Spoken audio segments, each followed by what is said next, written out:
BJP की रियासती सदर और रुकन पार्लियामेंट बंडी संजय ने अपनी महासंग्राम यात्रा के अख्ताम पर इतवार की सुबह तारीखी चारमीनार के दामन में वाक़ भाग्यलक्ष्मी मंदिर में पूजा की। इस मौके पर उनके हमरा बीजेपी के कई सरकर्दा कायदीन भी थे।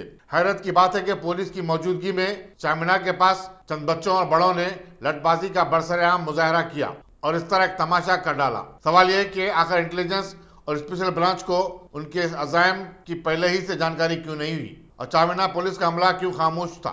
लठबाजी के मुजाहरे का वीडियो वायरल होने के बाद बीजेपी की ऐसी हरकतों पर अवाम ये सवाल कर रहे हैं कि आखिर बीजेपी इस तरह की हरकतों से क्या पैगाम देना चाहती है।